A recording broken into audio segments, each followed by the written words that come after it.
Hello दोस्तों, आज के इस वीडियो में हम लोग क्लास 10th के मैथ के मोस्ट ऑफ इम्पोर्टेंट टॉपिक समरूप या सदृश आकृतियों को देखने वाले हैं। ये क्लास के 10th का बहुत इंपॉर्टेंट टॉपिक है दोस्तों। आप लोगों को ये सब्जेक्टिव में भी देखने को मिलता है, ऑब्जेक्टिव क्वेश्चन में भी देखने को मिलता है। तो वीडियो को पूरा देखिएगा। छोटा सा वीडियो है, जिसमें हम सभी चीजों को ऑलरेडी इकट्ठा कर चुके हैं। आप लोग भी इसको चाहेंगे तो वीडियो को रोक करके भी खुद भी पढ़ाई कर सकते हैं। ठीक है, चलिए देखते हैं। अगर जो पूछे समरूप या सदृश आकृतियां किसे कहते हैं, ध्यान से देखिए दोस्तों। समरूप या सदृश आकृतियां, तो पहले तो देखिए समरूप से ही आपको पता चल जाएगा इसका परिभाषा। समरूप में है समरूप, तो सम का मतलब हो गया समान रूप, यानी समान रूप वाले आकृतियों को समरूप आकृतियां कहते हैं। समान हो जिसका रूप वही कहलाता है क्या, समरूप। और जो जो समरूप है वो सदृश भी होता है। ठीक है दोस्तों, समरूप मतलब समान है जिसका रूप, वो कहलाएगा समरूप।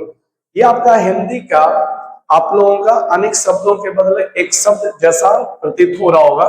समान है जिसका रूप वही कहलाएगा समरूप। ठीक है, रूप समान होना चाहिए। रूप मतलब जो जैसा दिख रहा हुआ उसका रूप होता है दोस्तों। देखिए परिभाषा की बात करें अगर जो दोस्तों, समान आकार वाले आकृतियों को समरूप या सदृश आकृतियां कहते हैं।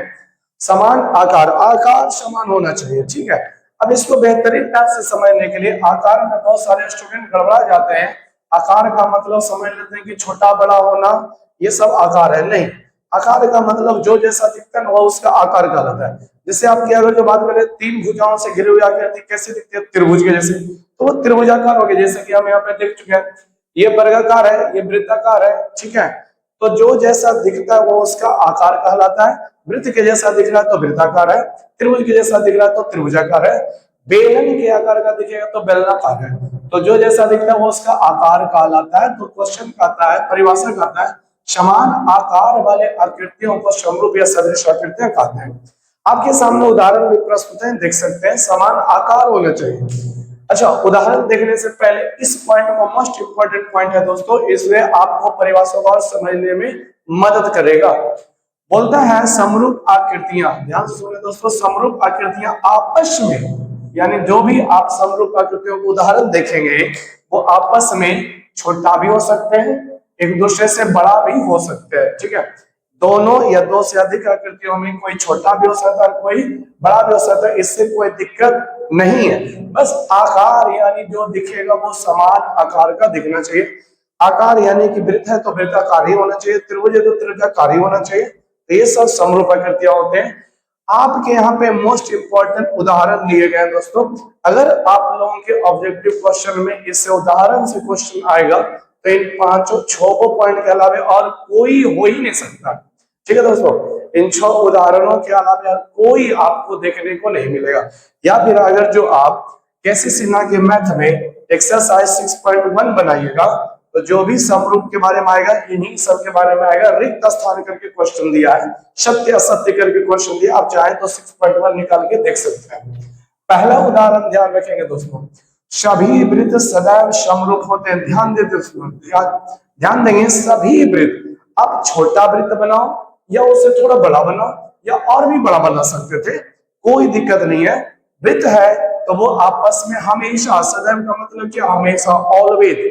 सदैव का मतलब क्या, हमेशा क्या होते हैं, समरूप होते हैं। भूलिएगा नहीं, सदैव का मतलब क्या हो गया, हमेशा। ठीक है, हमेशा समरूप होते हैं।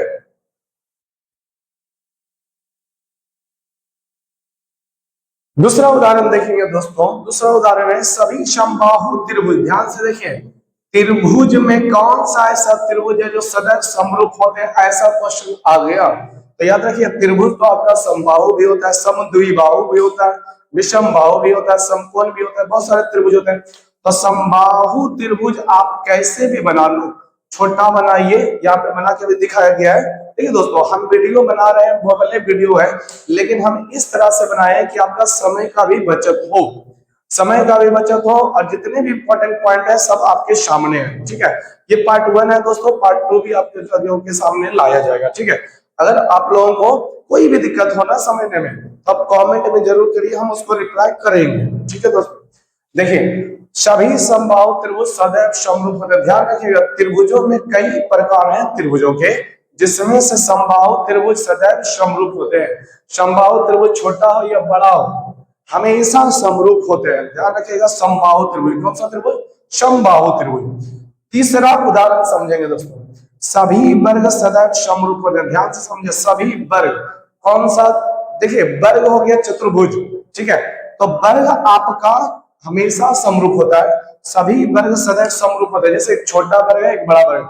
आप लोग पढ़े होंगे तो वर्ग की चारों भुजाएं आपस में क्या होते हैं? समान लंबाई के होते हैं, ठीक है। ये अगर जो 5 सेंटीमीटर का है तो ये भी 5 सेंटीमीटर का, ये भी 5 सेंटीमीटर का, ये भी 5 सेंटीमीटर, और प्रत्येक कोण समकोण यानी कि 90 90 90 ही होता है, ठीक है।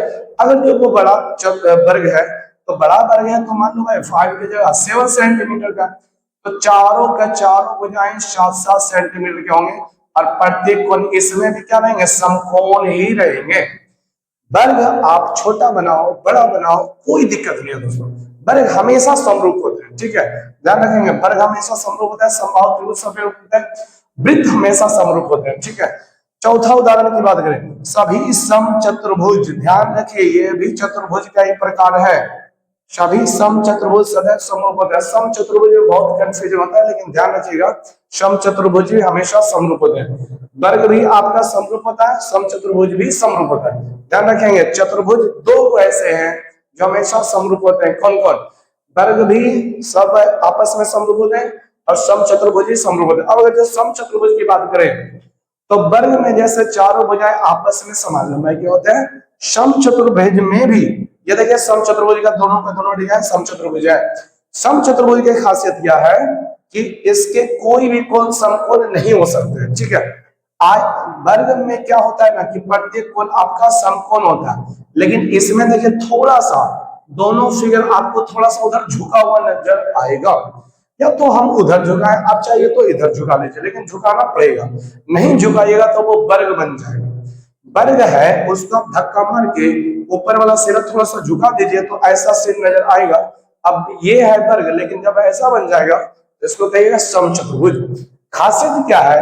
वर्ग की चारों भुजाएं समान लंबाई की होती है, समचतुर्भुज की भी चारों भुजाएं समान लंबाई की होती है दोस्तों, ठीक है। फिर दोनों में अंतर क्या है? अंतर यही है कि वर्ग का प्रत्येक कोण समकोण होता है, लेकिन समचतुर्भुज का प्रत्येक कोण समकोण नहीं होता, ठीक है।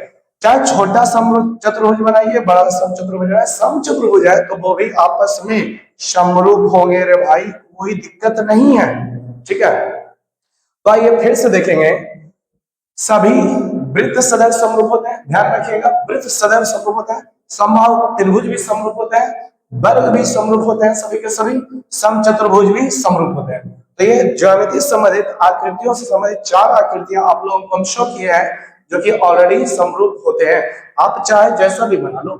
अब देखिए 5वां नंबर जो उदाहरण लिए हैं, 5वां और 6ठा, ये लोग आप लोग जो होते हैं, 5वां नंबर जो है, सभी सर्वांगसम आकृतियां समरूप होते हैं।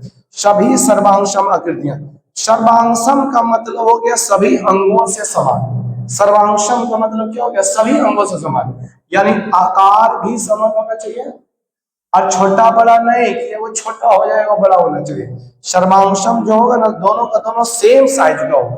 सर्वांगसम आकृतियां सेम साइज के होंगे। जैसे अगर जो मेरा कोई फोटो पासपोर्ट साइज का, तो एक फोटो जितना बड़ा है बाकी के सब फोटो भी उतने ही बड़े रहे, तो मेरा वहां पे सभी के सभी पिक्चर हो गए, सर्वांगसम होंगे। या फिर देखिए, ये 5 सेंटीमीटर भुजा वाला वर्ग था, तो अगला भी बनाते वो भी 5-6 सेंटीमीटर का रहा, तो वो आपस में सर्वांगसम होंगे। और जितने भी सर्वांगसम होंगे ना, सबके सब समरूप भी होंगे। सभी सर्वांगसम आकृतियां समरूप भी होते हैं, याद रखिए, सभी सर्वांगसम आकृतियां समरूप होते हैं। लेकिन एक चीज और है, सभी सर्वांगसम आकृतियां समरूप होते हैं, लेकिन सभी समरूप आकृतियां सर्वांगसम हो ये जरूरी नहीं है, ठीक है। सभी सर्वांगसम आकृतियां समरूप होते हैं, लेकिन सभी समरूप आकृतियां सर्वांगसम नहीं होते, इस बात को ध्यान रखिएगा। 5वां पॉइंट मोस्ट इंपोर्टेंट है, सभी सर्वांगसम आकृतियां समरूप होते हैं, लेकिन सभी समरूप आकृतियां सर्वांगसम नहीं होते हैं। 6ठा पॉइंट समझिए। 6ठा पॉइंट समझने के लिए आप लोगों को पीछे के जमाने में थोड़ा चलना पड़ेगा। ध्यान दीजिए, एक ही नेगेटिव से निकाले गए सभी फोटो समरूप होते हैं। अब ये आप लोगों को पहले प्रॉब्लम होगी कि नेगेटिव क्या हुआ। निगेटिव क्या हुआ, ठीक है। तो निगेटिव जो होता है दोस्तों समझिएगा, फोटो खींचने के लिए पहले जो आता था कैमरा होता था, अभी तो मोबाइल से फोटो खींचा जाता है, अलग अलग तरह के फोटो खींचने के सामान आ चुका है, लेकिन पहले कैमरा होता था और कैमरा में रील डाला जाता था, ठीक है।